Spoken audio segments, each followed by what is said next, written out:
Well, now northern Iraq is being occupied by ISIS, and it seems that every time there's a major push by Assad's regime or the Iraqi regime to actually depose the ISIS base, we get then an allegation that immediately pops up of chemical weapons being used, and then U.S. forces start to shift, again against the Assad regime, right? I could scream. I could scream. I could scream because, number one, I very rarely talk to anybody who's insightful, but this is what happened, and you know it, and you know what's happening right now with that whole situation. It's we created ISIS. I mean, ISIS is no less than the people up in Islamberg, no less than Gulen, is a CIA creation. John McCain, for heaven's sake, was over there with the ISIS officials. We created them. They came from the Al-Nusra group, the Syrian Liberation Front.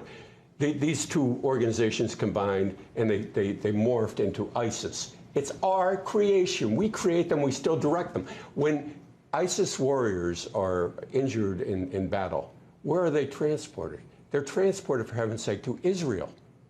They're treated by the Israelis in Israeli hospitals and brought back to battle. Well, plenty of the rebels have acknowledged that they've been supported by Israel, and they've thanked Israel for helping them. Yeah. In fact, arms are oftentimes caught. Israeli arms are caught on en route to the rebel groups. But when it comes to this, then the grand scheme, the grand chessboard game. Yes. Obviously, we're seeing the neocon strategy. Wes Clark talked about it: destabilize and overthrow the governments of Iraq, Somalia, Sudan, Libya, Syria, Iran. Yeah. I mean, this was the strategy that he talked about over 15 years ago. Yes. And obviously, we've seen it come to fruition to a large extent. But what is the game is ultimately, is it just continuing to destabilize the sovereign regimes that oppose the will of the various financial oil conglomerates, or is it to create just total chaos in this entire region? Well, the ultimate goal, of course, is money, wealth. You know, real wealth comes from natural resources. Our money is, just fabricated. It's not backed by anything. Mm-hmm.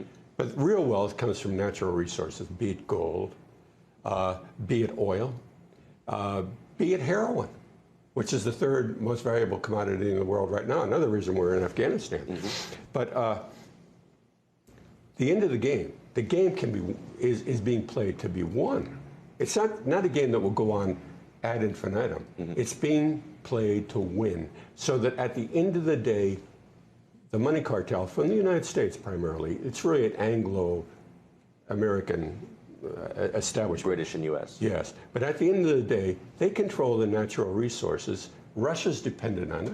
So Russia, of course, if you're depriving it of natural resources, you're depleting all of its power. Mm-hmm. The same thing with China.